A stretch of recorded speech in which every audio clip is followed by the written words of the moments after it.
All right, guys. Theoretically, you should be able to hear me. Who's going to tell me they can hear me first? Who's going to tell me? Or smell me? I don't think we have that technology yet. Trump, though. Vipers. Smell them from pretty far away. Can you hear me? You can hear me. I love you guys. All right. You see Buffalo? Cool. You see stuff, so you're not just seeing the thumbnail, which I think I should have put up. I haven't put up yet. Hey, me. Brilliant. All right. We're going to have fun.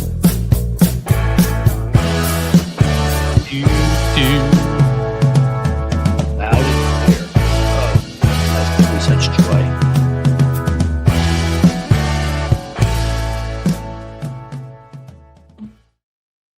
Hey, welcome back. Coming to you from the Queen City, Radio City, though not via radio. And if I were, I worry even more that you couldn't hear me because that's all I would have to offer. But apparently you can see me, hear me. A lot of you guys are saying hello. Mr. WW is funny. He's got the audio off, so that's on him. If you don't want to hear me, you can probably find ways not to.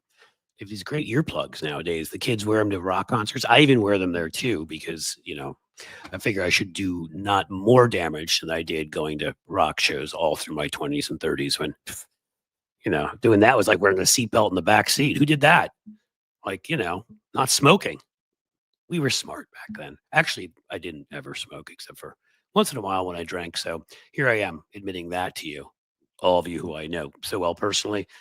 Well, let's just get right into it. Well, today's not rant isn't going to be a long one, but let's get right into it. Here we go. FAFO, a word you're all probably well acquainted with. I can't say it here, or they'll demonetize me, but there's a find out part at the end. And I got to tell you, there are Trump voters out there. There are people that supported him who had interests in supporting him. Doesn't mean I think that it was right. In fact, I think it was immoral. It was horrible. I've said this to a few people and maybe risked some friendships. But I don't care because that's my feeling on anyone that would look at that thing, that oily, greasy Jabba the Hutt sort of thing that leaves a trail of slime behind it when it rolls across golf courses, and vote for it to harm people, to destroy our country, our currency. I don't want to go into all of it. There's so many ridiculous plans this guy has that make no economic sense, no foreign policy sense. I mean, it does, I guess, if he's owned by Putin, and we all know there's no connection there, as the New York Times once pointed out. But the people that voted for Donald Trump, and he went up among numerous groups who voted directly against themselves. We used to tell a mythical story of lemmings. It turns out it is mythical. Lemmings don't just all walk up and hurl themselves off a or cliff's edge, if you will, into the water. They try to actually cross bodies of water by hurling themselves, and they're not very bright, and they end up falling in, which may be a better metaphor for Trump people. I don't know. Maybe they don't purposely destroy themselves. They're just too dumb to know the difference. But a couple stories have come out the past few days, and I'm sorry. I'm exhausted, man, woman. It's been 8 years. I've fought against this monster for people, friends, for family, and for everyone else there I don't even know. People I'll never meet because something about cruelty and incompetence and viciousness and destruction bothers me when we could all be working together to improve our lives. We don't have to all agree on every issue. We don't have to agree on the exact tax rate. We don't have to agree on the exact amount of regulation, but a common sense, forward-looking society, like most of Western Europe and Canada and Australia, solve the big problems that these places solve when they have them. But no, we had people that were taken in by disinformation, and obviously a lot of that is on our ridiculous courts for what they allow to be said and done. Or we have First Amendment extremism. I've talked about that before. A lot of it is the fact the right wing has built up this massive disinformation ecosystem, and we haven't countered it. That's on our billionaires. And a lot of it is on our pathetic mainstream media I spend lots of time going off on, who don't understand what it is to be media, to be news. They don't even know what their role is in a society. They don't get it. They think it's to sit there and, as a stenographer say, A said this, but B said that. Wonderful. Anybody could do that. Can we get parrots to do your jobs? No, they're supposed to get people truth, but it doesn't let people off the hook, plenty of whom have made clear they know what was coming, or they knew what was coming. Or if they didn't, again, you're a lemming in the stupid sense. What is wrong with you? So Donald Trump spent his time in office attacking unions, as you guys probably know, um, and attacking really any foreign country having any ownership here. That's the whole thing behind tariffs. It's jingoism. It's rattling the cage. It's xenophobia. It's, tied into wanting to kick immigrants out. It's the whole, we're not going to let those foreigners own us.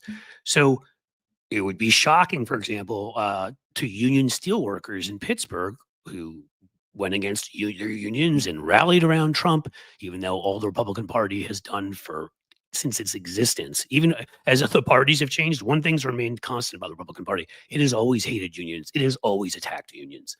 And so these folks in Pittsburgh's Mon Valley are now outraged at Trump because he has promised to block a $14.9 billion sale of U.S. steel to Japan's Nippon Steel Company. Wow, what a shock. You mean he's not going to let a foreign country with people that look different than us, non-white people.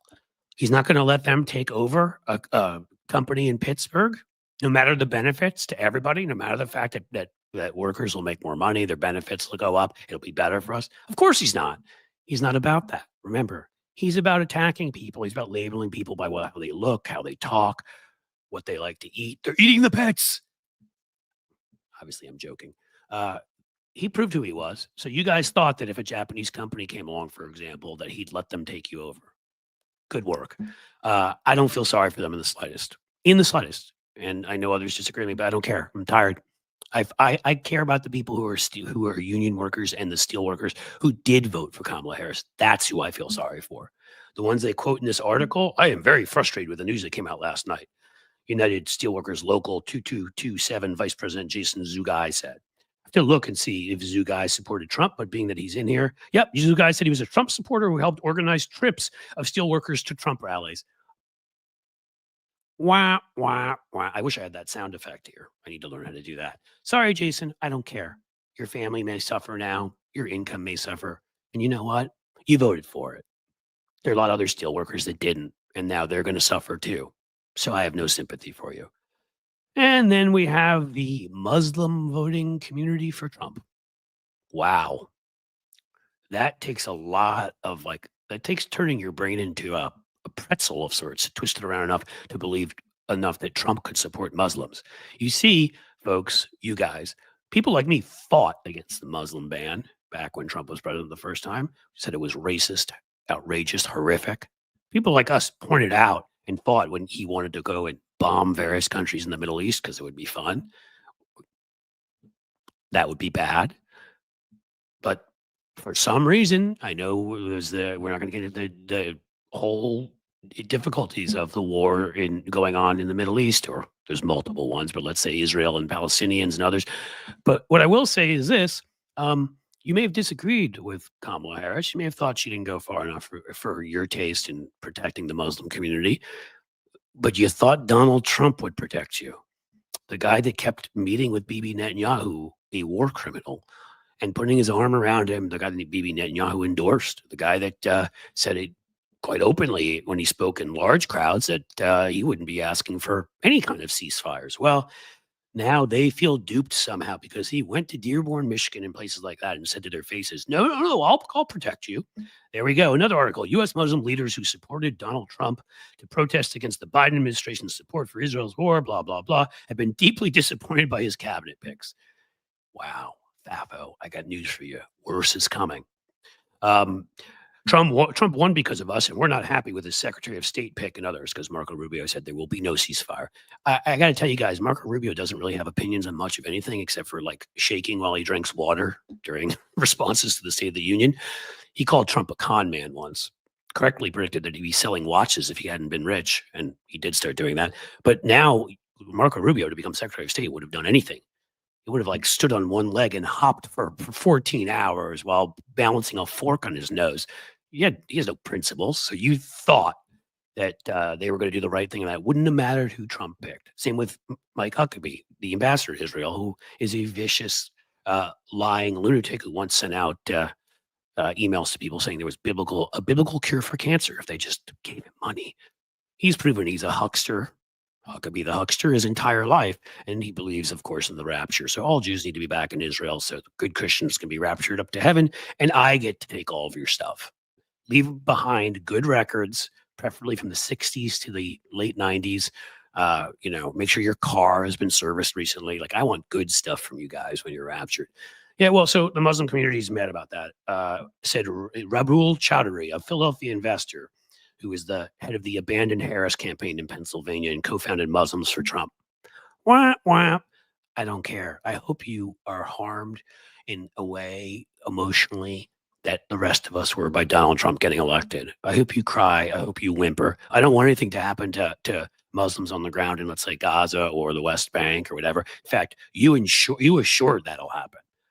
I care more about the Muslim community than you do. You voted for the guy that just said open season, but I'll feel sorry for their pain. I'll feel sorry for the 70% of Muslims who were smart enough to vote for Kamala Harris, who was on their side. Not you, not the 30% who voted for Trump. I won't feel one bit of sympathy for you no matter what happens.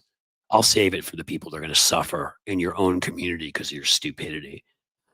And of course, we couldn't finish any of this off without those who may be deported who voted to be deported. What do you say to people when you see 55% of Latino men vote, breaking records, voting for Donald Trump? What do you say when such a large portion of that population ends up switching over? What I say is I feel sorry for the 45% that were smart enough not to. See, I will never condemn whole groups. That would be Donald Trump who does that. I will condemn the members of that group that are idiots. And again, 45%, that 45%, also he went up among the Latino population, among women. What were you voting for? Well, here you go. You get Anna Orozco, who's now voted for Trump. I think she said 3 or 4 times. She said that while she's angered by Trump's racism and anti-immigrant ideals, she voted for him because of the high cost of living. She hopes her young children will eventually be able to buy homes. Okay. But what concerns Orozco is the possible mass deportation, how it could affect her family. You see, her aunt has lived in the U.S. for more than 23 years and doesn't have legal status. According to Donald Trump, she will be deported. You did that, Anna. You helped make that a reality. You and other Latinas like you who voted for that, like white members of unions who voted against their unions and their own interests, like Muslim Americans who voted against their own interests. I think we covered a nice variety of groups here so as to not make anybody think I'm picking on any one group. And I guess I'll finish off by saying again, no FAFO for the one for any member of the groups we just talked about, from union members, white union members, non-white union members, white, non-white Muslims, Latinos who actually voted for Kamala Harris and were smart people, or at least had the common sense of more than, let's say, me, who can't work a microphone. But if you chose to vote for this man after all he said, after all he did, after Muslim bans and deportation and attacking unions his entire first term, and making it clear he wasn't going to let foreign companies own American companies. FAFO, guys. FAFO. Couldn't care less about you. Not going to worry about you. Not going to have sympathy for you. And if it hurts, good. Because it hurt the rest of us what you chose to do. And it hurt people I love or who have lost access to control of their body and what country my kids will now grow up in. So don't come to me for sympathy or help or anything else. I'll help the members of your groups who did the right thing. And that would be Cliff's note for today, everybody. Hopefully you could hear all of that. Hopefully you could see me while I was doing that. And hey, I see Tony now. I'm going to let him in. Yeah. Can I push back on your FAFO? I'm going to shit in your FAFO cereal, I think. Dude, are you getting me demonetized already? Do they demonetize for the shite word? Do they? I'm not sure. Well, let's see. It's 2:16. I think in the first 10 minutes, but I think we may be out of the danger zone. But try your best to be a child. Try to be a child. Look, I all have right, to be. all right, all right, all right. I'll Like, I try to have be to be a child. good. No, I'm not criticizing you. I'm criticizing me, like the way I have to behave like a child and dance like a monkey, apparently, to get them to not make it so that I spend 2 hours here doing this and make $2.17 from it. That actually happened one time when they completely demonetized me. $2.17. That's Yeah. $2.70 more than I made. I'll tell If you. you'd like, I'll send you the check if it's gonna help you Great. out. Yeah, you can send me any money you want, buddy. Okay. L- And l- all of So you, I'll here's say quickly before Tony yeah. talks, who are the super stickers. We're going to set up a process for this eventually where I'm going to read out everybody's names who are members at a couple different parts of the show. Oh, yeah. All these things I keep telling you we're planning. Sitting down again tomorrow when I'm not doing a live stream with my favorite admin in the world, and we're going to plan out the different sort of segments of this. So you all will be everybody will be given their due attention that they deserve for supporting this show. But right now, Tony needs to talk, Yeah. and I will mention all you kind folks who have given donations. Have given super chats and stickers after this. Just don't want you to think I'm forgetting you. Go, Tony, go. So I'm going to push back a Argue bit for on your Ozark family. America. I'm sorry. Yeah. Well, so I'm going to argue for this new narrative that I'm pushing because I don't think our discourse should be left versus right. I think it should be up versus down, and that paradigm shift of up versus down, because we know that humans are tribal. You probably know this just as well or better than anyone. We're on teams, right? We always want to pick a team. Better than anybody? Are you implying something there? Huh? There were 13 tribes. One of them got lost, and we never found it. So maybe it ended up in the Ozarks. Could be. But humans are very tribal, and they like to root for teams, and that's what I was getting at, is because you've got your favorite team, and it clearly is probably the New York Mets. I'm sure it's the Mets. You can tell by the Mickey Mantle up there behind right? me, and Right, yeah. right. But I mean, it's the reason why sports is so commercialized and it's able to be marketable, is because everyone gets to pick their team. They get to be on that team, no matter how good they are, no matter how bad they are, for like decades and decades and decades, and never win a single championship, let alone win a division championship or a game. Right? Fair. So knowing that humans have that psychology, my case for the not so FAFO approach is that we change teams. We disband the left team. We disband that team. That team does not exist anymore. We're not on team left anymore because we're not going to be in this battle of left versus right. So we don't have that team anymore. We are on, when we're on the battlefield of up versus down, we are on the down team, right? We, the people, the great American working class, are on that down team. And I believe us being on that down team, knowing that we have to compete against the up team. So we need as many people on our down team as we possibly can get. So if we stay out of the way of this discourse of left versus right, and this feeling of FAFO that we really crave, because I know the feeling. Oh man, do I want to smear their faces in that pile of dog poop? See, poop. I mean, the stuff that they smeared on the walls of Congress? Exactly, their own poop. Notice I said poop. Is that a word that we can use? Can we use that word? I think we're going to find out. I mean, apparently, you can't use that word, man. This monetization stuff's in trouble. I was going to tell you, eventually, it's just going to be like, "Hello, Anthony, how are you today? I'm it is doing wonderful great. to see you, and you seem very kind." Because that's the point we'll get to. Yeah. But my argument for not saying I told you so much, or rooting for what they voted for as their against their own wallets, against their own interest, I guess, because that's kind of the narrative there, I guess. There's different ways to frame it. I actually liked how you framed it. Well, it's not just wallets, because I was talking about groups that voted against, exactly, who had been banned from this country or going to be deported, and it's broad. Or they had different ideals about world conflicts and things, and they chose to for whatever reason, either to abstain or to vote or to whatever their decision was, vote third party, to make sure that the person who is worse for their interest, whether it be their self-interest or their other interest, but if we know human psychology is tribal and this team mentality, then us doing that, I believe, puts us in a position where we have these same old battles, right? Instead of making sure that we disband the teams of the left and the right, and we open up our team to anyone who is on the downside, who wants to play on our team, the great American working class, I think that's going to be a much better position. And that's what I believe is going to be good for discourse. Again, I don't have a magic ball or anything. But I just, Magic I don't know. 8 That's ball kind of my like Donald Trump Jr.? Yeah, well, Can I say that? I don't know. I have no idea. I don't know if you can talk about drug addiction on. I'm sure you can though. I mean, I think if it all depends on how deep you go into it. But here, let me respond in a couple ways. Yeah, go ahead. One is we're still only weeks into this thing, Mhm. and I'm angry, which of course you know. Yeah. And I have family Who members. isn't? Who isn't? Who isn't? Right? I have family members who again lost rights because of this vote. Will, granted, right now, some of those women's control of their bodies may be legal in Ohio based upon a ballot measure we passed, but a federal ban would take care of that.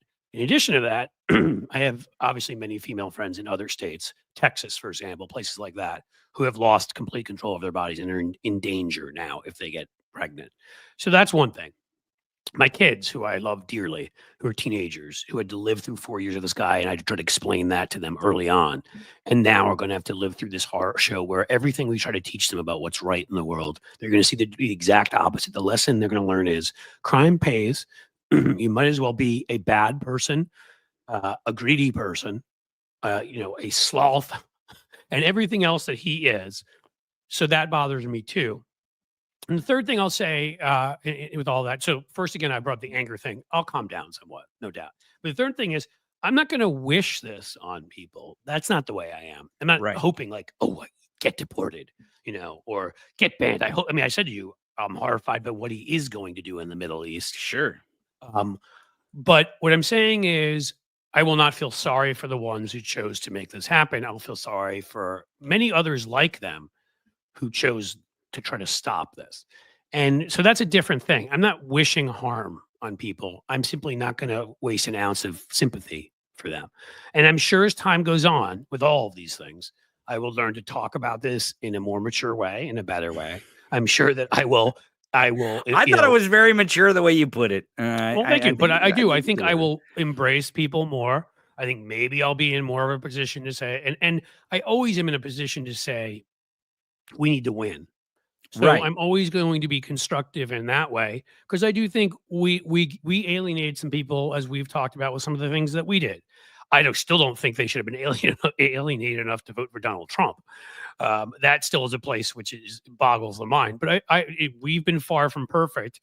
We have excluded certain people. We've told certain people that they are not as, frankly, they're not as worthy as others. And that's on us. So I think all of that will combine together, and I'll be in a different place. But when I read these articles, I seem to be reading one after another about these people that voted for Trump whining at this particular moment. I mean, we're not even the Trump presidency. He's not even the president hasn't yet. even started, and we're 3 weeks, 4 weeks, 4 weeks since the election, 5 weeks. So I'm sorry, at this moment when I see them whining already, it just pisses me off even more. So can I go to one of your points there, because I it's not that I don't want FAFO. Okay. Is that how you say it? FAFO? FAFO? It is. Fafy? FAFO. Yeah, FAFO. Here's what I want the audience and maybe to convince other commentators of this, is that we can have FAFO. Oh, we can have FAFO, but our FAFO should not be directed towards the people who voted for Trump. It should be Trump himself and the other politicians and the oligarch mafia. So I definitely have it for them. Yeah. So when we present our FAFO, if we present our FAFO towards the common enemy in the up versus down team competition, then those people who are on the down with us, even though they may not have the same ideological points, or they may not be on the political spectrum exactly where we are, that team positioning is now we can aim our FAFO up. I understand to what you're the saying. upper Yours class. is So that's kind much of my. smarter. I'm trying to get that paradigm shift in my brain. No, I mean yours is much smarter in terms of political messaging, anyhow. And I understand your point. And again, as I said, especially as somebody who does political strategy or certainly has done it, I'll get there because obviously I want to win. Sure, Just and at the that's why moment, I want to bring up the point that we need to win. You said we need to win, and I think we have to. that's That's a the most better important. winning strategy eventually. I agree. It is. And It again, is. this is the important part because I do got to jump here. The important part is that we can have important conversations like this without trying to like outwoke each other or cancel each other. Like we can have reasonable conversations where we express our feelings, we express the things that we're seeing, and we can have meeting of the minds, as it might be called, when we get to that particular point that we need to deploy these strategies of strategic outrage or the FAFO, as you call it. I call it strategic outrage, but FAFO in the upward direction towards the oligarch mafia. And the last thing I'll say, which is also I think relevant here, is you can also have quiet and silent FAFO, and what you That's project right. outside can be one of trying to win people over. And so if I do not get over this in the manner in which I hope, I mean, again, I always want to be a better person. I don't want to sit there and sort of ever take pleasure in people being hurt. But I'm angry right now, and I'm not going to deny it. Very angry. So that affects some of it. And if that lingers and that doesn't go away in the manner in which I hope, I will be more quiet about it, and I will be much louder about inclusivity and winning people over, because I've done that plenty of times in elections before. There are plenty of people that trust me, I haven't wanted to walk into a room with, but if we could win their vote, you win the election. That's what an election is about. It's about putting together a coalition to win, and then all of us benefit more and we move forward together, which is what I talked about at the beginning of that, or what Kamala Harris was offering. I still want that. So yeah, that will be one way or another. I'll be saying the right things at the right times. This is a moment in time, and it's a moment in time when I'm not particularly pleased at what I'm seeing on a daily basis in terms of who's being nominated and Elon Musk's role, unelected oligarchic role in this administration. And yeah, we are going to have to all unite in the end, as you and I have discussed separately and Sure, together, yeah. to take on the ridiculous, punitive, I would say almost criminal. Yeah, no, not almost criminal. Billionaire class that is, it's not every one of them, as I point out sometimes. There are a couple of good folks in there, but overall, a class of people that have pillaged and ripped money from everybody else in every way possible. There was just a story on some of them and how they use a loophole to not pay Medicare taxes. It's like 30 or 40 years old. Did you cover that? No, but I've got one more thing that I said yesterday is that billionaires commit more crime than the great American working class, and it's not even close. Oh my gosh. Not even close. Average day. Yep, that's right. That's right. So them basically are our oligarchic overlords and our monopolistic companies that are destroying our freedom of choice in terms of good products, the quality of our products, our environment, the wages of workers and the rest. Yeah, I'll definitely be on board for that, because I've been screaming against monopolies forever now. Well, let's yell and scream about monopolies. I think that's good. Cliff, thanks for having me on. Tired of the microphone monopoly here. Yeah, that's right, exactly. Thanks for having the conversation, because I think it's an important conversation about where we go with the messaging and stuff. My key point, Tony, has been, and you've said the same thing, is it angers me when people do call each other out in disrespectful ways and try to destroy each other and do all this stupid stuff. Because again, unless our conversation is about something ridiculous, like is Jim Crow good or bad? No, that's not a bad faith arguments. I'm not having a conversation with somebody about that, at all. But when it's stuff like this, when it's stuff that are legitimate discussions, we have to be able to talk about it. Yeah, so absolutely. Well, thanks for letting me discuss it. Absolutely. I will see you soon, my friend. You absolutely will. Take it easy, dude. All right. Tony Michaels. You may know him as the great Tony Michaels from his Tony Michaels podcast. And I think a lot of you came over here from there. So Michael McAndrews gives me a yep, Cliff. I'm going to say, cool, thank you. And again, like, I don't tell you all to feel the way I feel. And I don't know that I'll feel this way in 2 weeks, but I think that's the right I have to express right now. I want to thank all the kind folks here before we have our great guest arrive. We have Fuzzy 1Z, a new member. Thank you. So I've told you the membership hopefully it starts on Monday. Explosive, the new benefits and the new way I'm going to concentrate at both Patreon and YouTube members, as opposed to spending way too much time in the past on Twitter and recently on Blue Sky. Yes, I'm still in Blue Sky and I'm not leaving, but you guys deserve more of my attention. I'm going to be here making more videos on the community wall, sharing more stuff. That can be my Blue Sky. And Patreon, putting up posts and YouTube members. So, Peter, the $20 super sticker, fantastic. In fact, I should put you all up on the screen. So, Fuzzy 1Z, who became a YouTube member, thank you very much. You are outstanding.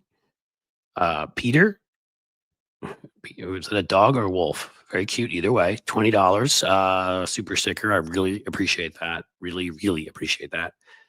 JD Christie with a 99-cent super sticker. Yes, I believe if I remember JD Christie, that's a regular number. You do this a lot, and I can't tell you that how much I appreciate that. So thank you.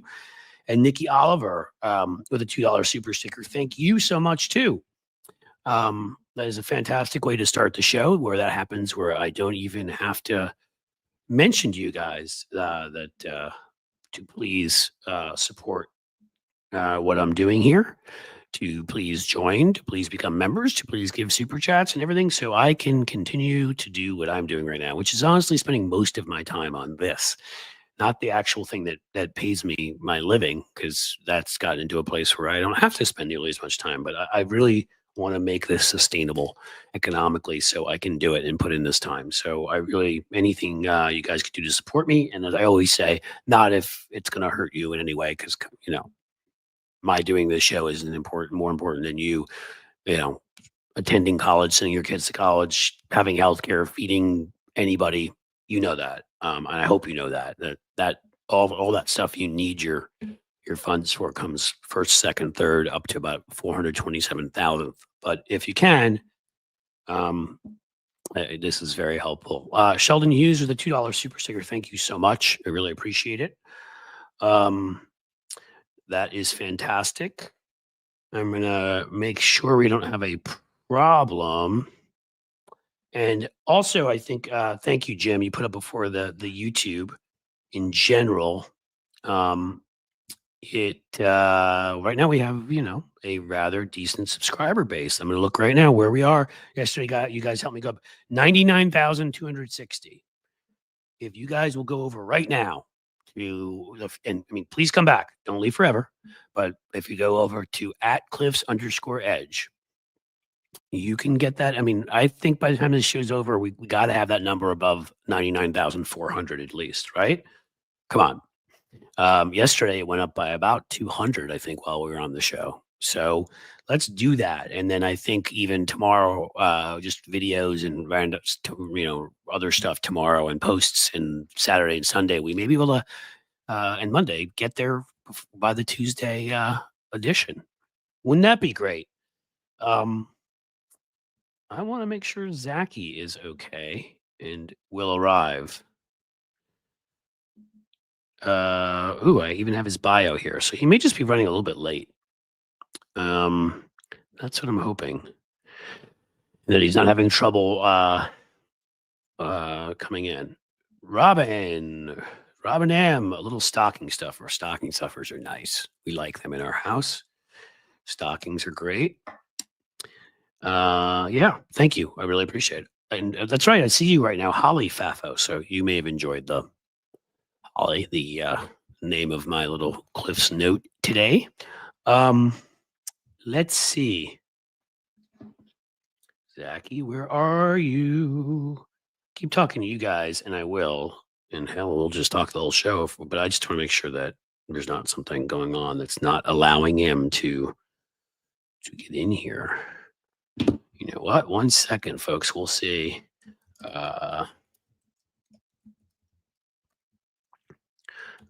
Let's see. Trouble getting in. All right. He may just be a little late. I'm hoping that's what we have going on. All right. Look at that. Yo, Wyatt is back. Skip Weaver and Wyatt.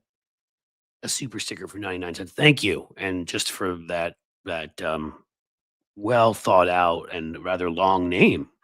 Uh, I have to enjoy what you're doing. Look at that. Starlene says she was trying to recruit a new follower. We like that. Seriously, the more people you get here, the more people you get to subscribe. YouTube gives me theoretically more ad revenue if they don't partially monetize me, and of course the Patreon and the. But I think actually, you know what? Once the we get going with what we're putting up at Patreon and the YouTube members, which again is the same thing, it's two separate sides of the same coin.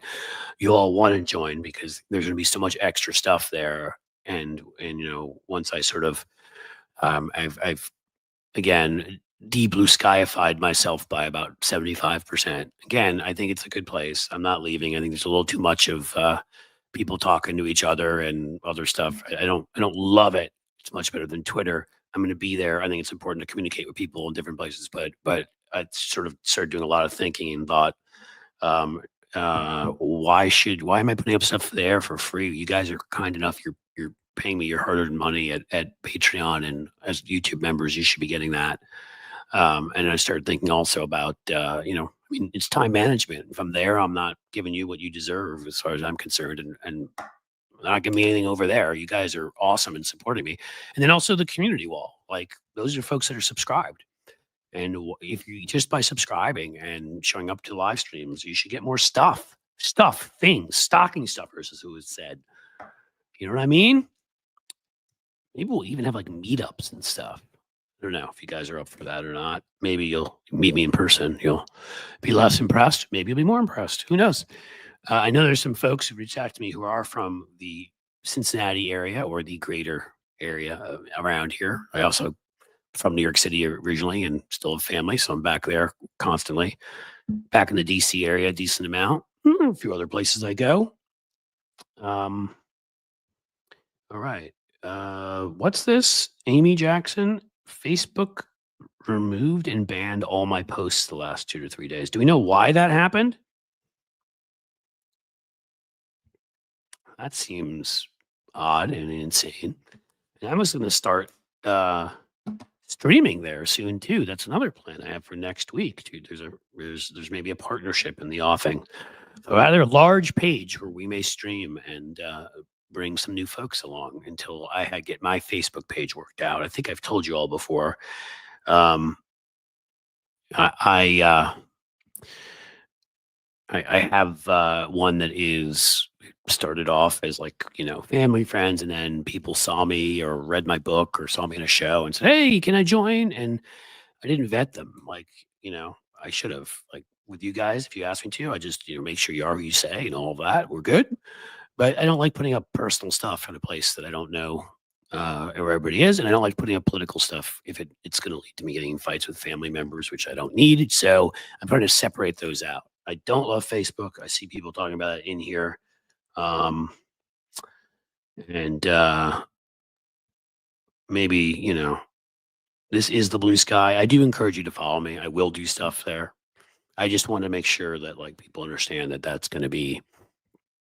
that will not be the priority. That stuff that's tied into the YouTube channel. It includes, doing more shorts and then putting those up at TikTok will add to what I do there, which is now almost nothing. I've done nothing at all in a while now at Instagram. We're going to make that more vibrant.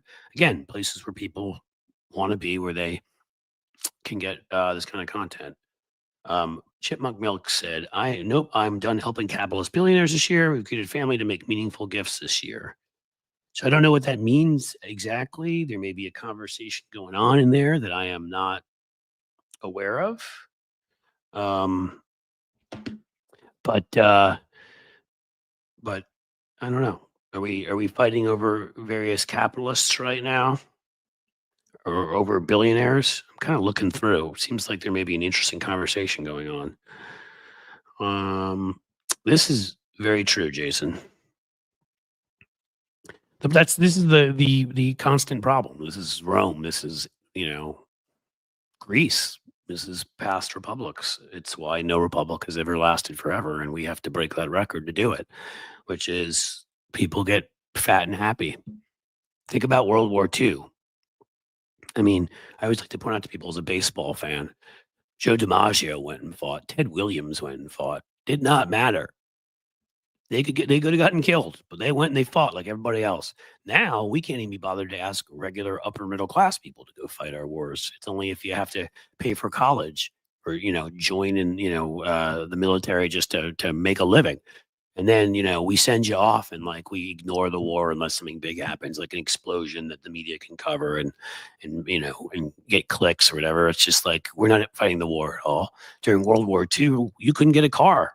They were all making tanks and armored vehicles and things of that sort, all the car companies, because they were in on the war effort, right? You couldn't get a house built. Those factories were building all sorts of other things for our war effort. You see, we used to be whether we were right or we were wrong, and I'm not saying that was a better time because clearly racism, sexism, every ism was far worse. But I am saying that we were a society and we've gotten so rich and sort of fat and lazy as a society that this is when you tend to get to a point where you forget what it is that made you great. Trump will not make America great again. He couldn't make his products he made in China great again. He can't make casinos great again. He fails at that. He can't make any of his marriages great again. He can't make anything. But somebody could make America great again by taking us back to, the values we had in the past, where we built things here. Now, Joe Biden and Kamala Harris did do that. 800,000 manufacturing jobs created here. CHIPS Act. We had a big Intel plant put up in Columbus, 2 hours north of here. And the people believe that Trump was better on the economy. There are ways to bring us back to where we were before and be even better than that because there'll be more equality for all groups of people, but not doing it right now. All right. I'm getting concerned. Zaki, where are you, man? 2 new messages.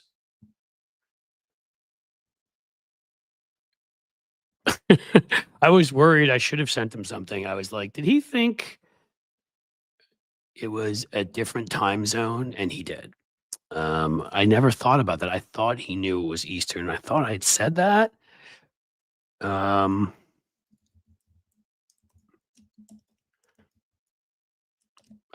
just telling him to join as soon as he can. Should have thought that he might be out on the West Coast as a movie critic. Arrogance is our downfall, boastful arrogance. That's a part of it. Again, that's a part of what the whole thing, when you get fat and lazy and take everything for granted and stop feeling like, start getting selfish. I like to say my point is always that we started going in a divergent direction from Western Europe when Reagan won here.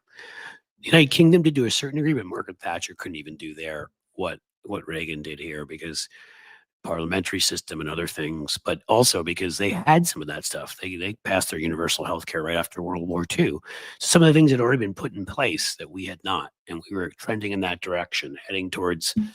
A lot of people do not know this, but we were so far to the left of where we are now on economic issues that Richard Nixon offered Teddy Kennedy, who was leading the Senate, something that looked a lot like Obamacare. And we could have had that in the early 70s. But Teddy Kennedy was sure, just because of the state of where things were in general, that we were going to get something much more akin to Medicare for all, and did not accept it. And you can blame Teddy if you like or not, but I understand we were in a different time period. We actually had a handgun control Inc. Movement to ban them all because obviously the Supreme Court hadn't made up their completely non-existent lying and fake argument on that issue yet, that there's any individual right to anything. Like we were again on most things trending where Europe was. And then Reagan came in and pushed this notion. It goes against the very heart of democracy, which is that we're all in this together, the public good, the public square, that we give up certain of our individual rights so that we all can enjoy it. And he convinced people that no, man, I get to do whatever I want. I get to, it's all about me. And that includes, wow, You called me Cliffy. You said happy holidays, which you could have said if you wanted anything else, because I don't get offended. But it was nice because some people do. And $50. That is incredibly nice and incredibly appreciated, Barbara. Thank you so much. That will make an enormous difference. Um, where was I? Oh yeah, and so we headed off in a direction, everybody being selfish, and we've seen what that's done. It got that way. I got to be careful because this is YouTube. It got that way. Let's say about healthcare decisions. How about that? It got that way about what what kind of weaponry you own. It got that way about. I hate that I have to do this. I'm sorry. It got that way. It was you. It doesn't matter how it affects somebody else. Me, me, me, me. Lower my taxes. Lower my regulations. And that has harmed our society. So we've forgotten that there's a common good. That was what democracy. That's its whole premise. And in any case, Zaki is here. I'm going to let him in and apologize because I should have known he's cool. He must live out in the West Coast. He does stuff with movies. And, it's not that hard to say the word Eastern, and I did not do it. Zaki Hasan, everybody. How are you? Hey, Cliff. Thanks so much for having me. Of course, man. Now I feel like a jerk. I'm Oh, sorry please about don't. that. No, I didn't ask, so it's just hey, hopefully better late than never. So Hopefully. you're saying it was don't ask, don't tell here, and we both unintentionally, yeah. unintentionally. Well, you still look, obviously for you, you're used to this stuff. You got the cool shirt on. I can see that. The hair is looking good. I You got appreciate the LA look going on. I'm going to read you Zaki's bio because it's pretty cool. Zaki Hasan is an award-winning media scholar and critic. Let's see if I can read, Zaki. Critic of more than 25 years. His film and television reviews have appeared in the San Francisco Chronicle, The Wrap, IGN, Birth, Movies, Death. That sounds kind of cool. HuffPost, Philly Weekly. Wow, even a lot of stuff. Fandor, and he hosts the Movie Film Podcast with TV. I was listening to that the other day, by the way. That's when I thought nice. of having you on with Brian Hall. He also co-wrote Geek Wisdom, The Sacred Teachings of Nerd Culture. Well, you're going to have to tell us about that. It's contributed to books on the Star Wars, Star Trek, Planet of the Apes, and Blade Runner franchises. Dude, you've covered everything I like in the world. All right. Well, listen, I mean, I had you on in some sense to talk about Gladiator 2 because I heard you talking about that on there, and it's funny. I had a similar take to you on that. As the original one, I like to say to people to me is a 12 out of 10, and I kind of would say the second one is more of a 8.5. Out of 10. I think you guys gave it a B minus. Like I give it more of a B to a B plus. So maybe, Yeah. but why not?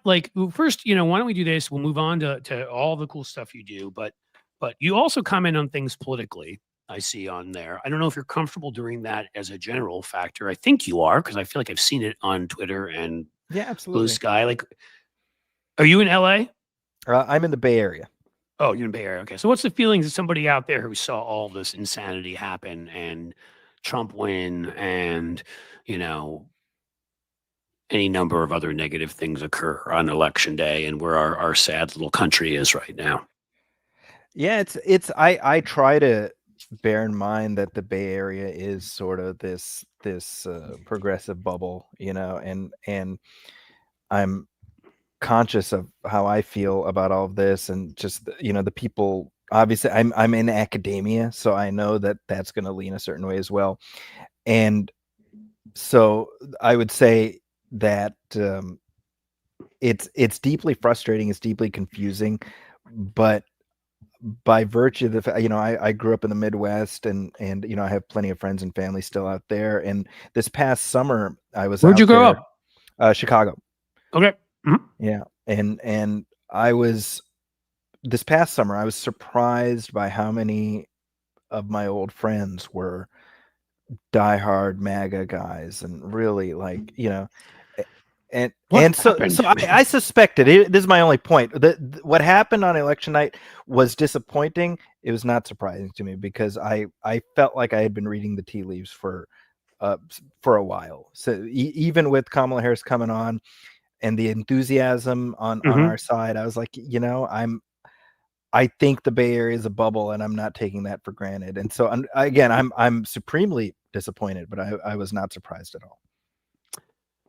Yeah, I thought she was going to win only because of I knew these individual little things that were happening that were worrying me. Right, Mhm. I knew there were some people that I had known that voted for Biden last time, and now they were sort of Republicans, but they had voted for Biden. We're like, well, maybe I mean, Kamala Harris didn't have a real primary. I was like, oh, give me a break. I mean, the things they would find to say meant me know that let me understand that right wing media was reaching them with all of this garbage, and that there were bigger forces out there. I still thought we were going to win, but yes, I knew, and obviously I didn't know till after, and more recently, like every incumbent party in the world's been losing. People just, I don't think ever fully recovered from COVID. I think Yeah. it isolated a lot of people. I think there was mental illness went along with that, and I think some of that led to some of this because I think when you become isolated, you become angry and resentful, and um, who knows? I mean, there's plenty of other factors too, but I didn't want to go into it deeply with you. But well, no, not because just because like I didn't tell you the right time to come on, and I'm so interested in hearing what you have to say about. I mean, you must see a lot of these themes. Obviously, it's not that hard to see. Let's say when you see Star Wars, you're like, hey, look, stormtroopers. Wow, where'd they get that name from? Or, like X Men. Where'd they come up with that? Like, did any of that was any of that an interest to you in getting into this? I mean, did social justice play any role in it, or was it all just like you just thought this stuff was really cool, which is a completely awesome and as good answer. I'm just wondering. That is such a great question. I don't know that I've ever thought about it in that way. I'd like to believe that my, you know, just the way I view the world and my relationship with other people is at least partly affected by, the pop culture that I've internalized, and the concepts. I was just talking to somebody yesterday about, and if you know me at all, you know how much I love Superman. I got Batman behind me, but Superman is still my boy. Okay. And somebody was like, why Superman? And I was like, because he what he models is decency. His greatest power is that he can do everything and he uses it to help people. And Yeah. I'm like, if that's not a lesson any of us can learn, which is whatever, we all have our skills, we have things we can do. Use what you can do to help other people. And that's something I've grown No, up I mean, that is a admiring. good way to do it. Whereas Batman is the vengeful. I'm just putting your name in here because there are people who are asking. Folks, I don't always put the names of guests in the. Maybe I should start doing that again. I'm learning like everybody else on the fly in the descriptions, and I probably should. So I'm going to make sure I spell it right. And I don't know, Jim, you should be able to, if you be able to find. Oh, there we go. Look, Jim always beats me to everything. No, I put up the wrong thing. There you go. Media critic, Wow. author. Look at all these places you can find him. And I It's read you terrifying. exactly. You can find him. I've read you the things. I mean, I didn't just discover this guy by accident. Now I love all this stuff. So I am a big movie fan. I am a big, I mean, Marvel Universe, DC Universe. Maybe wasn't always as good, but some aspects of it have been awesome. And some of the Marvel ones. Geez, I saw the new one. What's it called? Got like a 9% Rotten Tomatoes. Oh, the Craven, the new one. Yeah, Craven I the hope Hunter. it's not that bad. Because I'm we're I'm gonna go seeing see it. it. I'm seeing it tonight, so I'll let you know. You have to let me know. Um, so okay, so you love all that stuff. What is your favorite kind of? Do you have a favorite genre? I mean, is it more of the comic book movies? Is it more of an action movie like a Gladiator type thing? Like, what's your? You obviously love Superman, but what's your real? Whenever people ask me what's my favorite kind of movie, the answer I give, and I promise this is not a cop out answer, it's the truth. I like good movies. So in other words, I'm willing to go into any genre and be pulled in, and I love that experience. So Yep. obviously the stuff, I have an affinity for the sci-fi and whatnot, but I mean there's plenty of not great stuff there. But there's no better experience for me than to go into a movie with no idea what to expect, or maybe even be like, I don't know about this, and walk Right. out being like, whew, that blew my hair back. That's the best Yeah. feeling in the world. Yeah, I have to admit, like, I have a soft spot for in these movies. First of all, I love like this the the ones, what I've liked about the Marvel universe is when they've taken risks, and they've done something like, when you get like a Logan, you know what I mean? When they feel like, okay, that's actually a Western sort of, and it's sad, and it's, oh, he happens to be a superhero, as Right. opposed to, when they've done those kind of things. I gotta tell you, what still my favorite, and it will be, is Captain America and the Winter Soldier. Sure. And what I Absolutely. love about that, especially in this moment, right, is you've got this negative force in your own government, this almost like this parasite that's been there forever, that is working against the people. This sense of paranoia is in the air. And I love those 70s movies like The Parallax View. Great little story here. 3 Days of the Condor was filmed in Peter Cooper Village, New York City, where I grew up. Wow. So I do not remember this, but I've been told they filmed this, not the whole thing, but there was this big scene when Max von Sydow is trying to take him out with a rifle, if you remember that.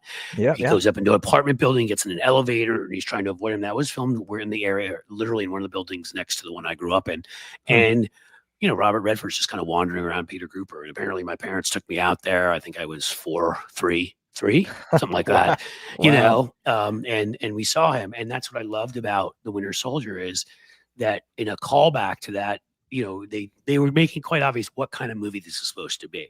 This a spy thriller in a way, like one where you don't trust your own government, you don't know who's against you. And they cast, of course, Robert Redford in one of the main roles in that movie, and I loved it. And I loved, like, the gunfights, okay, whatever. I love the kind of martial arts fighting scenes. That is my favorite in movies. So it's funny because we have a debate in my family. My kid, my older son loves, Tony Stark. I'm like, Tony Stark's awesome. I like, and by the way, Elon Musk is nothing close to that. So Right. everybody who fell for that, like me, not that. He'd be like Tony Stark, but if Tony Stark got about 45% more pale, put on about 215 pounds, didn't have the armor on, and tried to listen into everybody's conversations and screamed and yelled at them and told them that he was right and they were wrong. Oh, and if he'd made his money off of apartheid.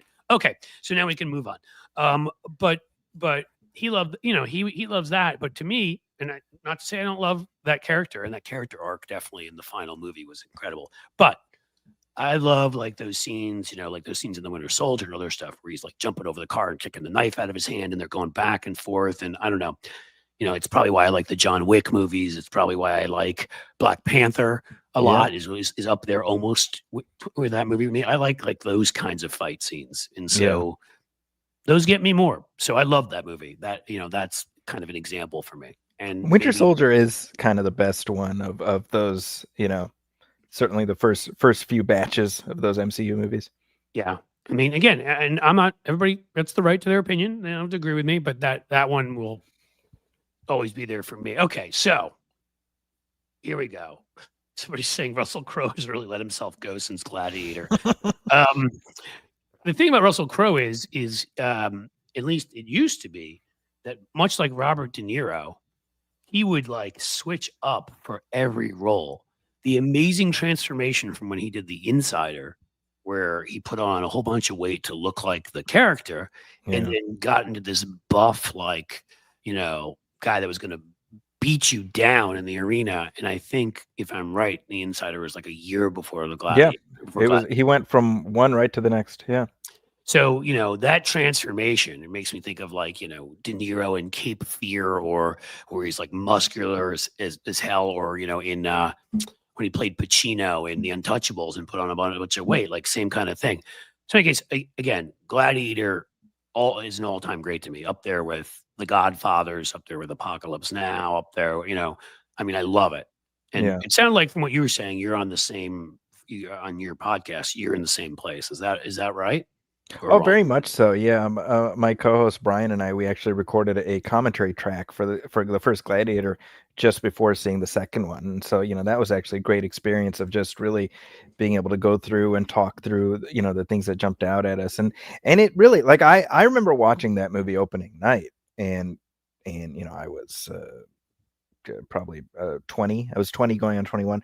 And it really, it knocked me on my feet, because it was it was something that it was the type of movie we weren't really seeing a ton of. I think there had been Braveheart a couple of years before that, but Yep. those big sort of sword and sandal type thing, right? Gladiator brought it back for a couple of years there, and so it's a master class of the type of movie that was being made at that era. And I don't, even Gladiator 2, which I think is effective, and we have many of the same people involved. It's not on the same tier to me as the first one. Yep. And it can't be, it can't be. Well, and that's what I was going to ask you. So, because I have certain biases, right? I told you, I mean, the sort of, I mean, it's not the same thing as the martial arts to me, but sword fighting, that kind of stuff, like that all appeals to me. I'm a guy who went to the point of like, never got my dissertation, as I love to point out, but PhD history level, like Roman history, I love. We were actually just there, my family, this summer, and like it was so cool to see the second one after I'd been to Rome before, but it'd been a while after seeing the Colosseum again and all of that. And then, of course, there's the parallels to, what we're dealing with here, bread and circuses and leaders using, here it may be the WWE instead of Gladiator, but it's the same kind of, bravado and take people's attention away from the real problems of the poor and the suffering with all the tough macho kind of, circuses. I mean, spectacles that Trump creates and all of that. So, okay. So even the first one, because, Bush in office, who wasn't Trump, but was really bad. And all that.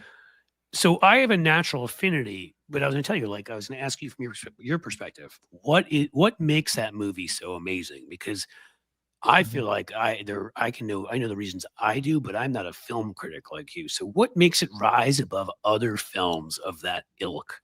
Because I can't answer that question. I mean, I can in individual parts like I just did, but I don't know if I can as a whole, and maybe you can. Well, I can certainly offer my perspective. Yeah, I think the framework that the story exists, the story is hung on, is a pretty familiar story. It's not really reinventing the wheel. I've said in the past, if you watch Ben-Hur, very very similar to Gladiator. The Count of Monte Cristo, very very similar to it's familiar, and I think that's part of its appeal.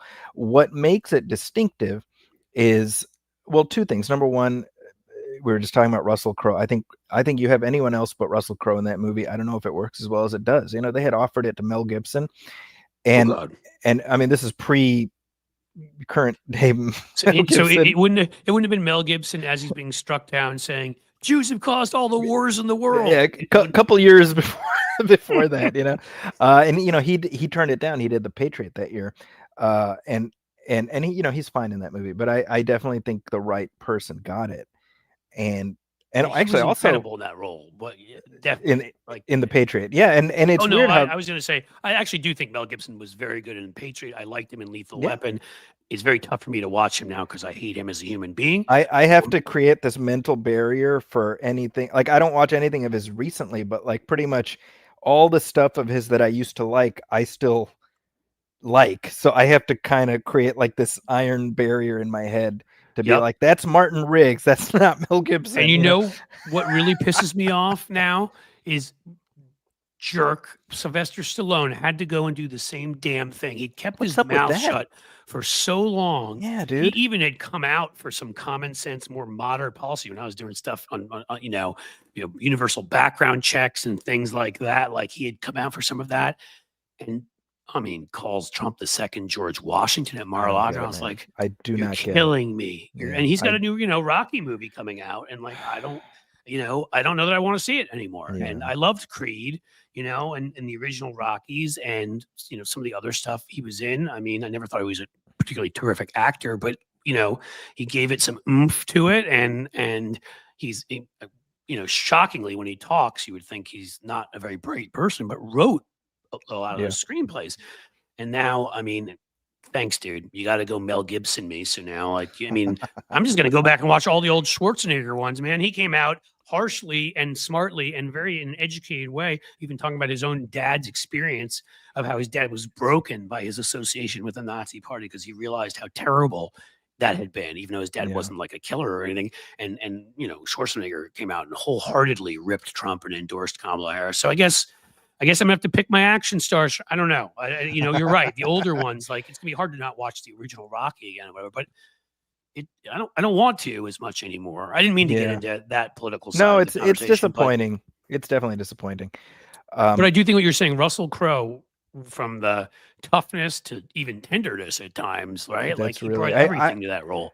I think that the very first scene of Gladiator is Russell Crowe as Maximus looking at a bird and just sort of lost in the moment and the beauty of that. And you see the wonder play on his face before he kind of looks at the battlefield and he hardens. And that right there, and you don't realize it necessarily in that first viewing, but you realize how essential that is to get a beat on the character. And then obviously we have the terrific moment when he discovers his wife and son and got just the snot and everything. Gosh. The snot, gosh. The snot that won him an Oscar, you know? Yes. A lot of snot and a lot of drool. And he went for it, you know? And it's really, that's so important, right? Because to me, that entire movie builds up to when he takes his helmet off, he turns and faces Joaquin Phoenix and he says, "My name is Maximus Decimus Meridius." And everybody in the audience at that moment is kind of leaning forward, you know, among great movie speeches. Yeah. You right. know, it's a moment, you know, I mean, again, it wasn't really a speech, but sort of like Avengers Assemble, where you just want to get up and cheer, you know? I mean, yeah. We were just talking about Stallone, you know, David Morrell, who wrote First Blood, the novel First Blood. He talked about how one of the essential parts of that story that makes it work, and you know, First Blood, both the book and the film are terrific, but Morrell uses the concept of righteous vengeance and the idea that if you push your character hard enough, then we as the audience sort of sign off on whatever that character needs to do in order to exact vengeance because it is righteous. Right. And I think Gladiator is a great example of that, because what happens to Maximus is so far beyond the pale. And he's shown to us as such a decent person that we're with him and we're like, boy, just beat the shit out of Commodus, you know? And I think that's why it works. So it is a predictable story, but that's why it works, you know? And he does the right thing also in a way that, like, he wants to give up power in the George Washington rejecting the crown, and the famous general was based upon Cincinnatus, which the city I'm sitting in right now is actually named after. You know, who did not accept, who decided to walk away because it should be a republic and it should not be an empire. So it all goes back. Yeah, right. Crazy. I'm sure we'll hear that from Trump at some point. So to me, the second one, I don't know, guys. I don't want to ruin it but I don't know what to do here because this makes it tougher. But I will say, everybody knows who's in it. Like, I think there are a lot of great parts of it. Part of it for me, the Pedro Pascal character is so good. The one that has the charisma of Maximus. And I don't feel like we maybe saw him enough. I thought he was terrific in the role that he played. But, you know, and again, I don't like to, let's just say that, you know, Lucius turning around so quickly and defending him after wanting to destroy him. I know I'm now giving away certain things, but it's hard not to, folks. I hope you saw it, and I hope you will still see it no matter what. There were some things that, you know, and there's always some things in these movies that are hard to believe that, you know, somebody has an emotional change so quickly, right? Right. I always think about, like, talk about another one, like, you know, the what was it, Batman versus Superman or whatever, and like all he has to do is hear the name Martha, and it's like Ben Affleck wanted to like murder him the whole movie. Now he's like, wait, he's my friend. This sort of felt as unbelievable as that he could turn around so quickly about killing. Like, is this how we treat our heroes? I've seen it twice now, so I get it, and I really like it. I just didn't think it had that grand. It's sort of like that grand character that you have in Gladiator. The first Gladiator is now split maybe between a few characters in the second one. I agree with that. You know, and Lucilla, I can't think of her name in real life. Oh, Connie Nielsen, she's terrific, as she always is. Wonder Woman's mom, so she made her way from Greek. That's right. Roman again. And I don't think there's anything else that kind of, and look, the Denzel Washington trick, because you kind of think he's going to be like Oliver Reed, maybe. Yeah. Maybe he's going to, you know, and I love that too. They did a good job with that. So it's sort of for me, the drama / action movie is my favorite, right? And that could be in the sci-fi realm, or that can be in the, like a Logan, or that can be in the sort of, in just an action movie realm.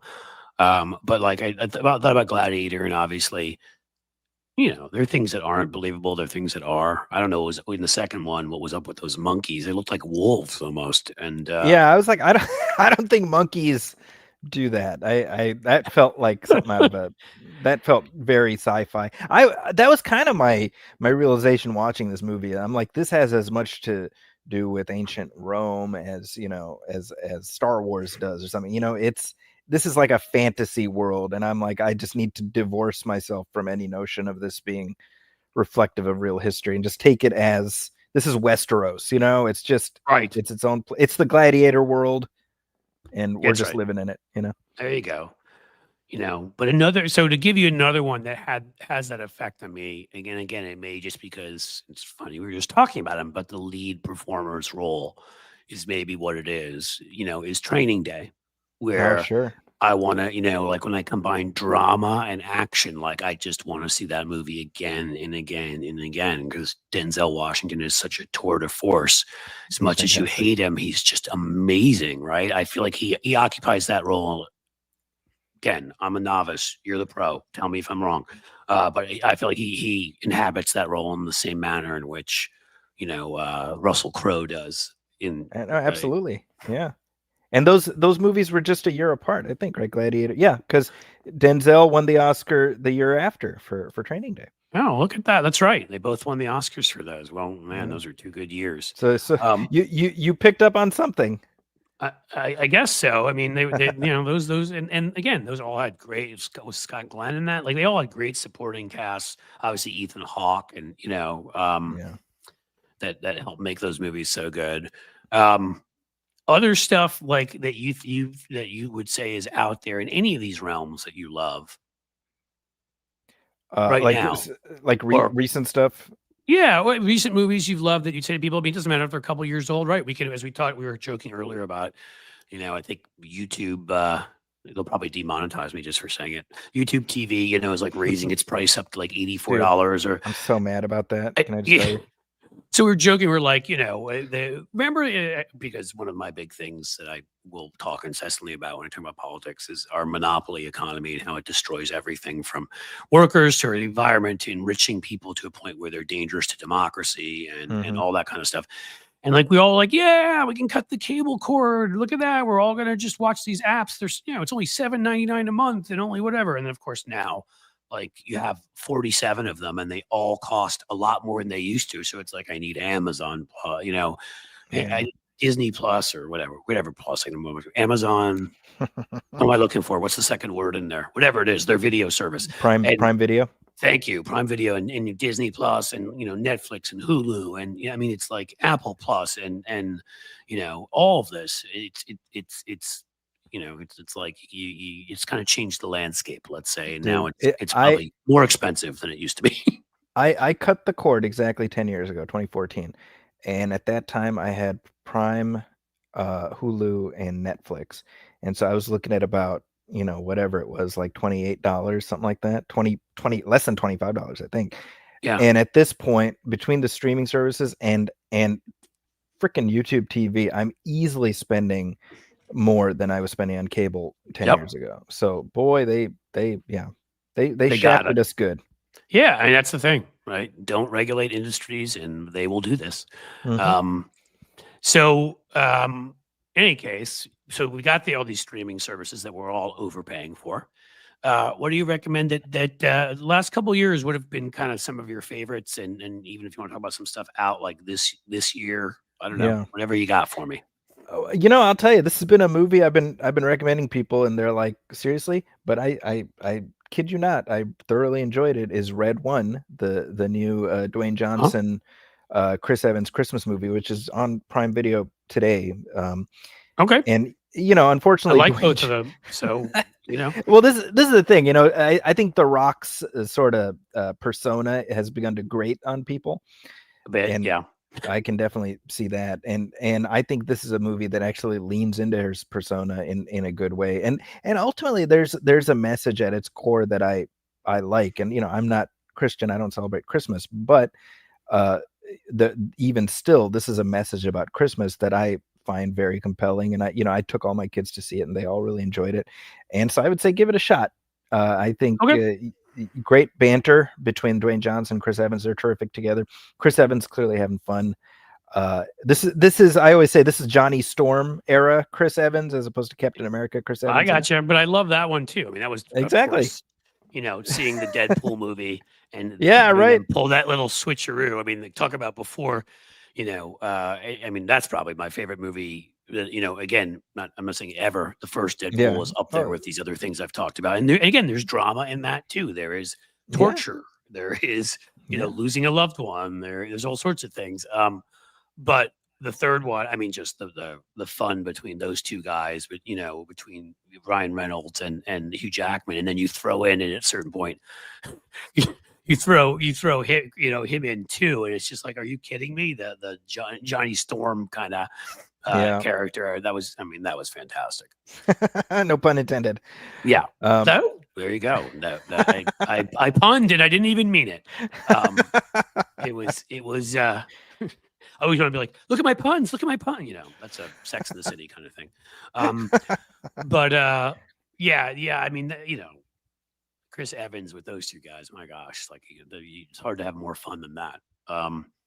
So that was another one. So I don't know. You may not have brought that one up, but you gave us okay. What's the name of the one you just said? The Christmas one? No, Red One. Red One. Okay. Red Because the One. thing Yeah. is, I admit it. I'm a little biased against Christmas movies, not just because you see a bunch of them and it ends up being like Tim Allen in a fat suit, and after a Right. while you're like, okay, I don't know about this, but you know what? I will see this one, and Chris Evans is an easy sale for me. So, Yeah, you know what I've been telling people about this movie, kind of your point, like, yeah, you sort of think of the Santa Claus with an E, and I'm like, think of this as Men in Black, but it's about Christmas. oh, okay. So there's like this whole bureaucracy at the North Pole and how this stuff work, and and it tonally it's very MIB. So it is humorous, but it plays straight with its premise. And I think that's why it worked. It's kind of like a very different, but last year or 2 years ago was a movie called Violent Night with David Harbour as Santa Claus. And it's like Die Hard, but with Santa. How have I not seen that? Okay. Oh, this is great. So David Harbour is like the John McClane Santa Claus. And again, it's not Elf. It plays straight with its premise. It's funny, right? But they play it straight, and I think I personally think that's sometimes the harder thing to do, as opposed to hanging a lampshade on everything and be like, oh, this is so stupid, right? Right.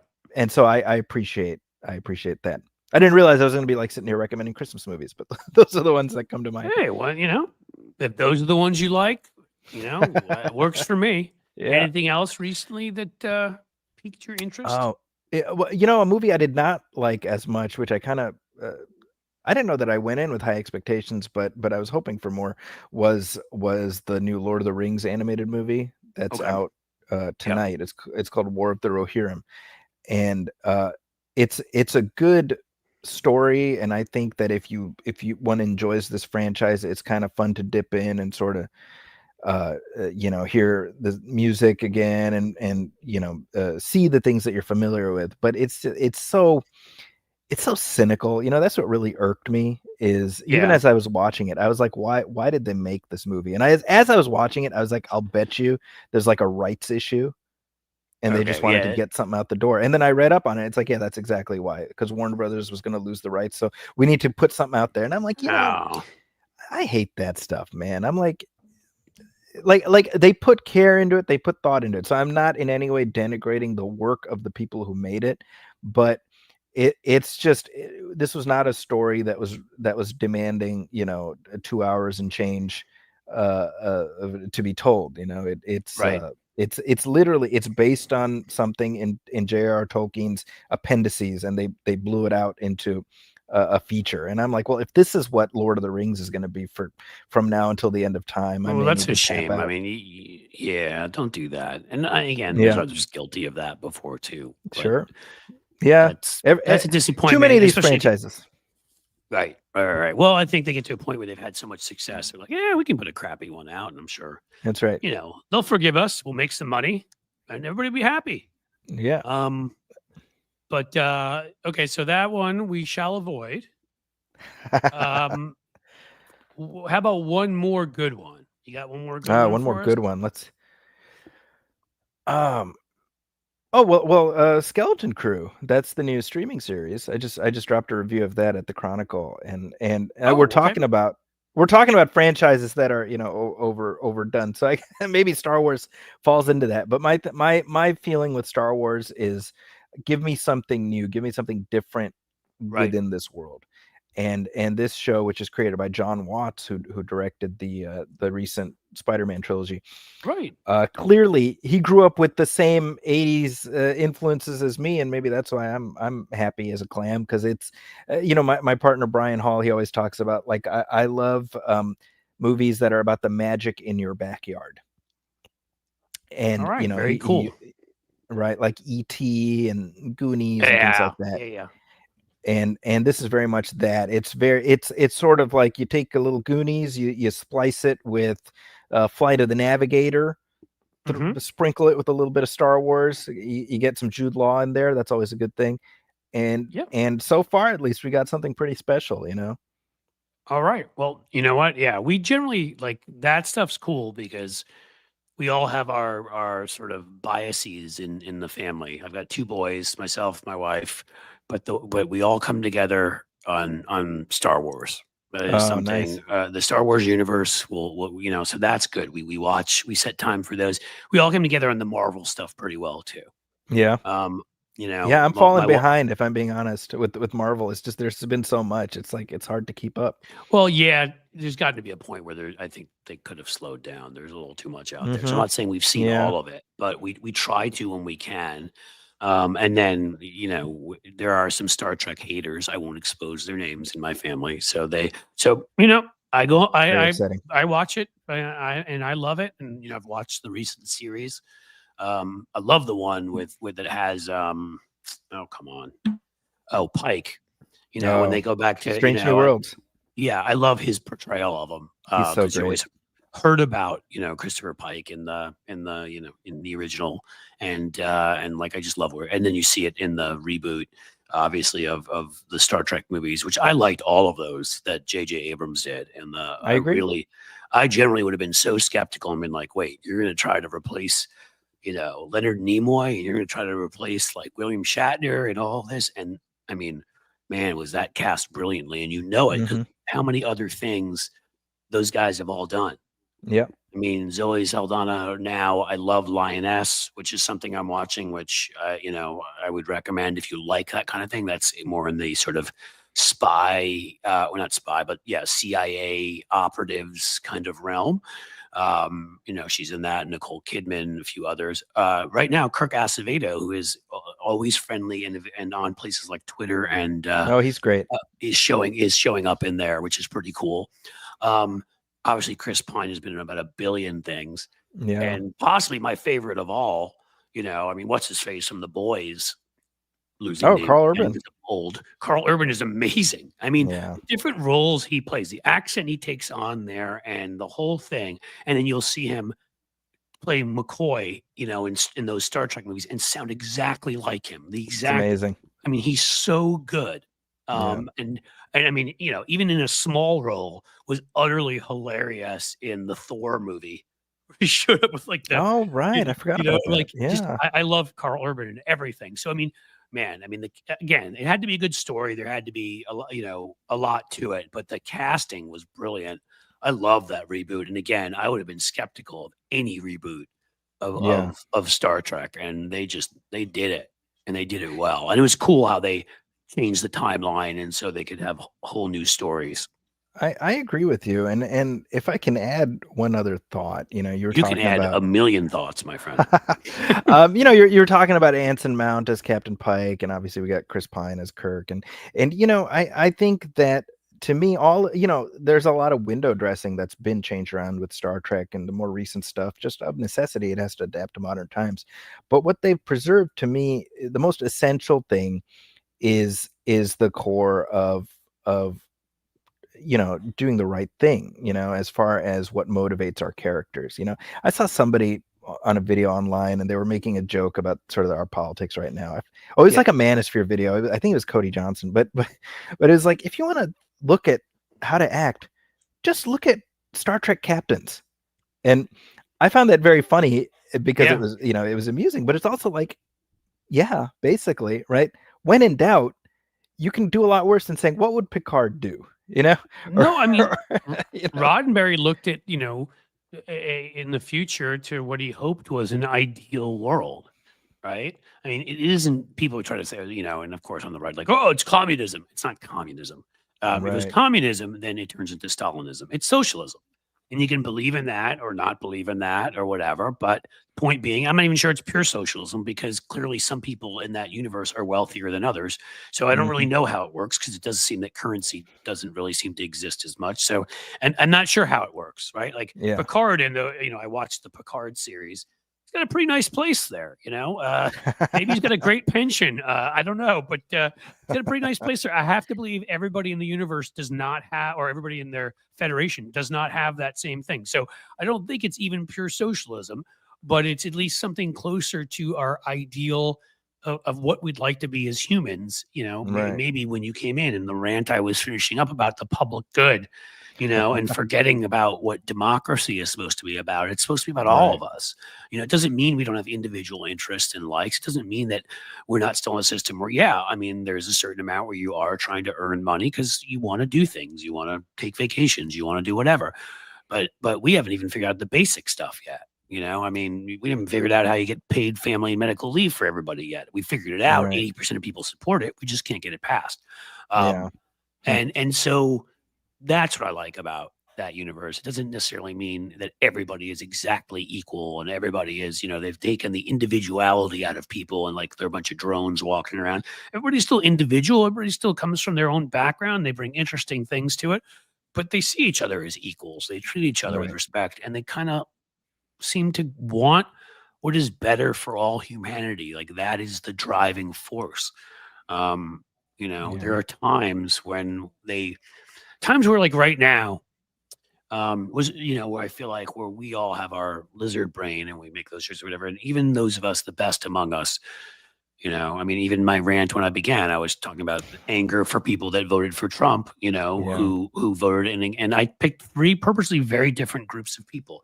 So I didn't want anybody to think I was picking on any race or any individual. And I also made sure to say, I don't feel that way about those entire groups. Like, I hope for the best for the majorities of those groups who did in my opinion, the right thing.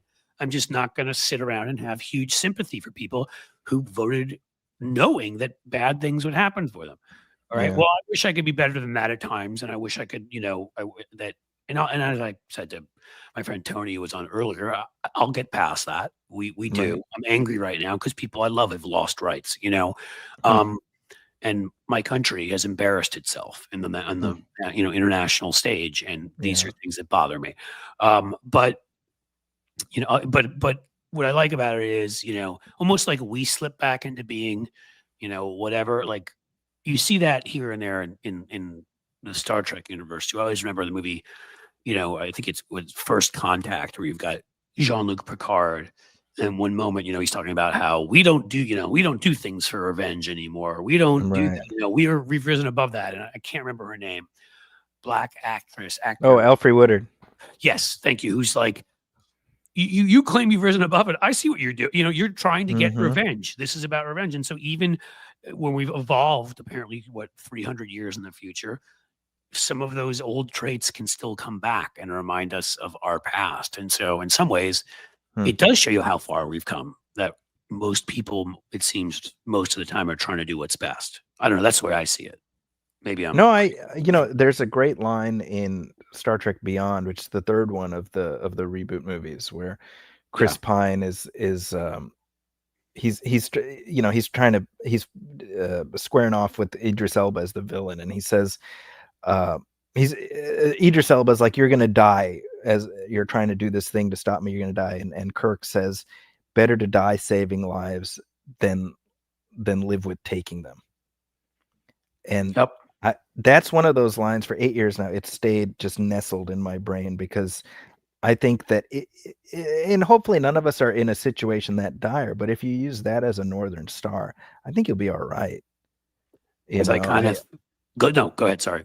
Yeah, no, I think about that so much. I think about that with, when we had the Congress back in the first Trump term, they were voting to take away the Affordable Care Act, and during the height of the pandemic, and the behavior, and I kept thinking about that. I'm like, people are dying because of your decisions. How do you live with that?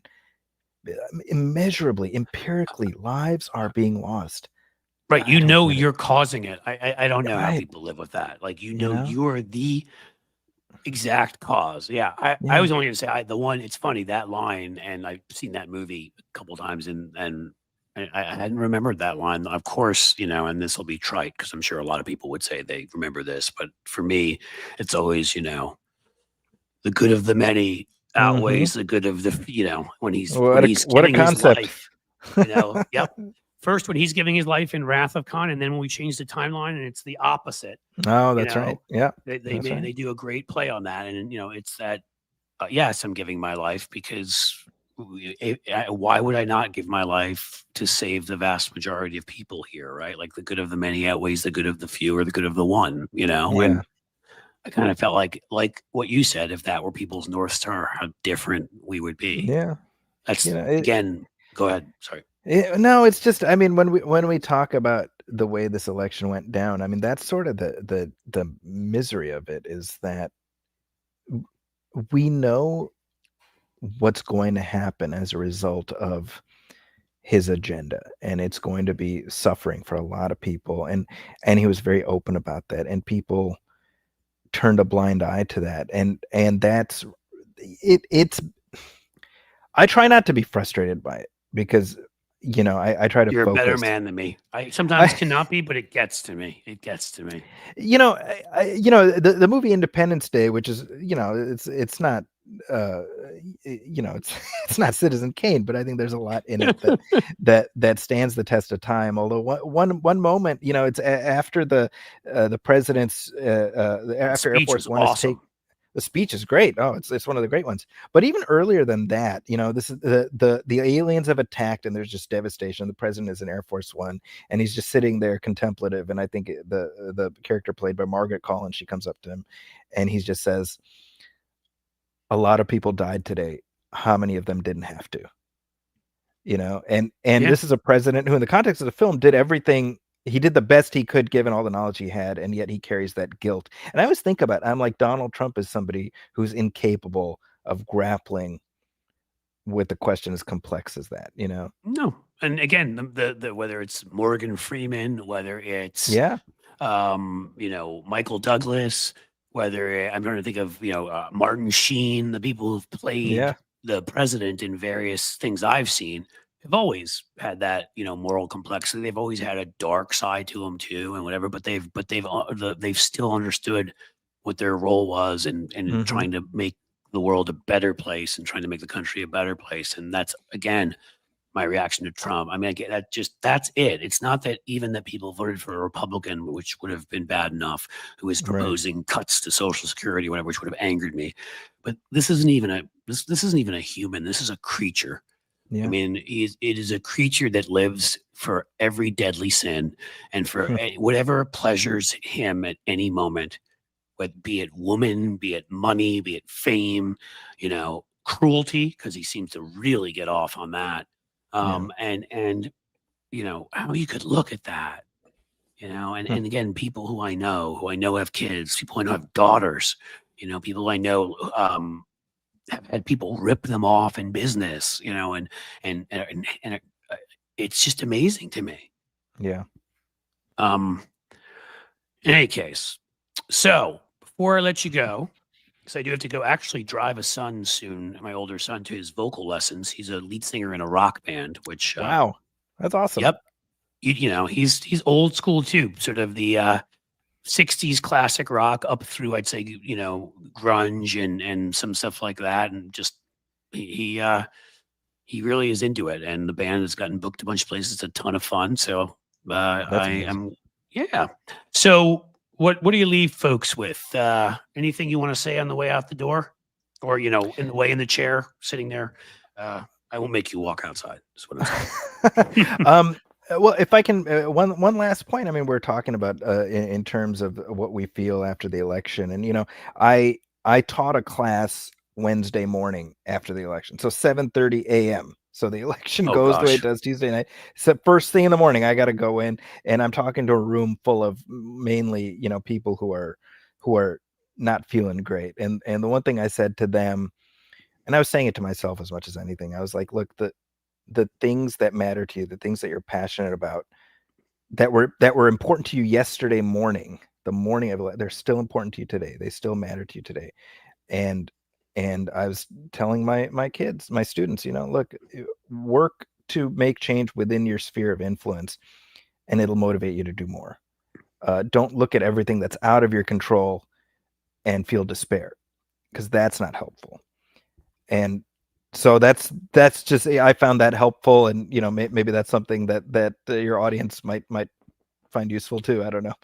I think they will, and I think that it's incredible. I think you're much more than a movie critic. You're obviously an incredibly good person, but also someone who pretty philosophical too. That's smarter than what I've heard come out of most of the political universe after this. And I Thank think you. is honestly no, you're welcome. It's a great way of thinking about it. And I very much enjoyed sort of making your acquaintance online, which is always still, to me, maybe I'm No, old, it's it's great. still a little strange how we meet, and like you get a sense of people's personalities, but not fully. And then you still wanted to kind of, after you probably saw some of the nasty things I say to Republicans online and things like that, still wanted to follow me and talk to me. So okay, Oh, I'm so grateful that we get to chat. It's amazing. yeah, this is awesome. Seriously. I mean, I feel like, long time coming.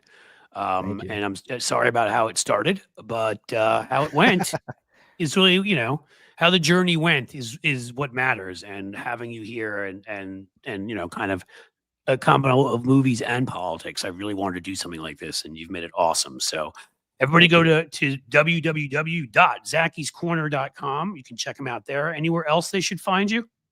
Yeah, I'm not on Twitter anymore, but otherwise you can find me on social media at Zaki's Corner, ZAKIS Corner. So Blue Sky, Threads, and Instagram.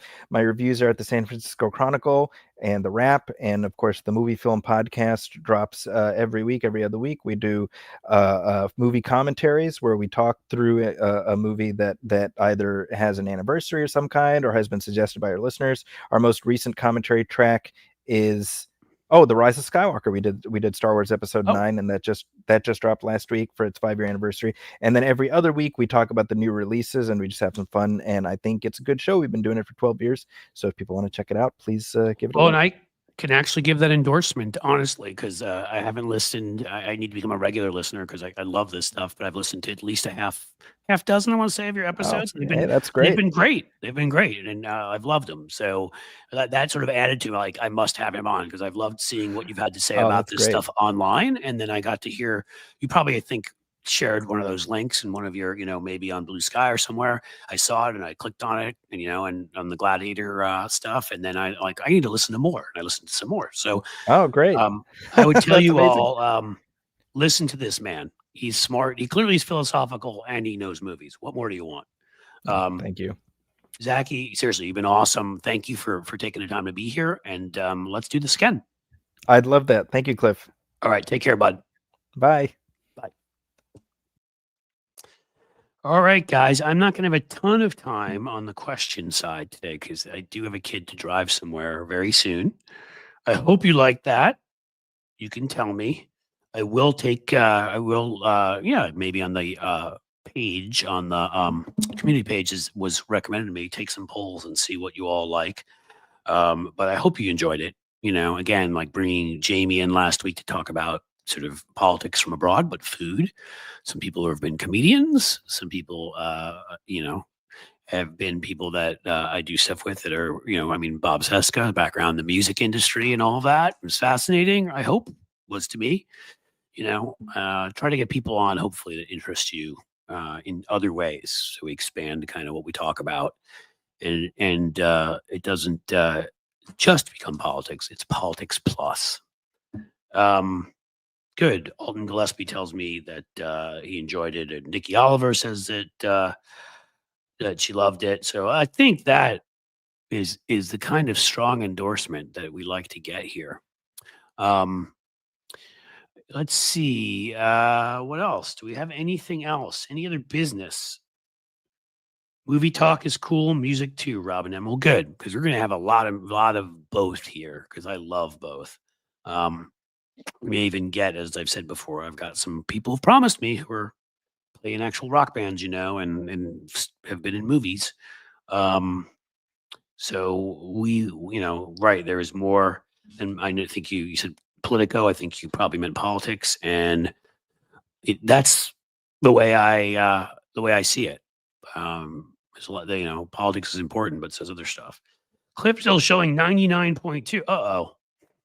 Looks like we haven't gone up a lot of this show, but that's because, we were talking to a guest for a while, and normally I might actually stay on another 15 minutes, and be like, do my little act. Come on, who's gonna, my little goldfish thing, and try to get you to give me some memberships to walk away, or some super chats or something like that, which you can still do. But I'm not gonna, I can't sit here and do too much of that today. You guys are fantastic, and I am gonna have to leave a little bit early, so I apologize for that. But don't worry about the 99,200. We got other ways to get to where we need to be. Let's see where we are on Tuesday when I do the next one of these. I have a feeling if we haven't surpassed it, we will be pretty darn close. So I just say to anybody here right now, please subscribe. Please. Mr. WW, thank you. You did great, Cliffy. See, you're calling me Cliffy now too. Everyone's getting the memo. Good luck with the music business. Get receipts. I'm not in the music business. I will invite people from the music business. That I promise you. Oh, you're talking about my son. Yeah, we'll see what happens with him. We will get receipts there. I promise you.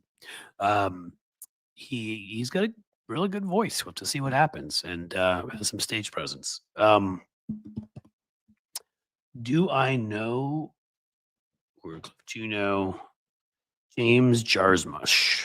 I do not, and I probably should. Let's see. Embarrass me. Jarsmush.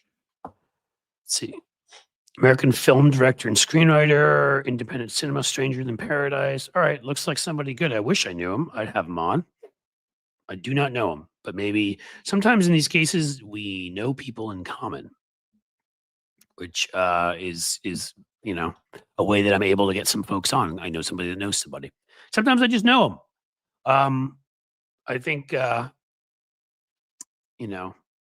well, I think, yeah, there you go, Mr. WW. Friends in a semi-successful rock band, parents paved the way, like paying for college. Well, that's what we're trying to do. That's the plan, get a college degree because the world's the world, but also keep doing your passion. Diane Capobianco, I didn't get to say that name yet today. Thank you. Cliff, big energy hug from Avi Eva. I probably pronounced that wrong. Iva, that is my bad. But I'm going to jump and say to you guys, you're fantastic. We will pick this up on Tuesday. And yes, as the sun sets slowly in the west, I bid you a fond farewell.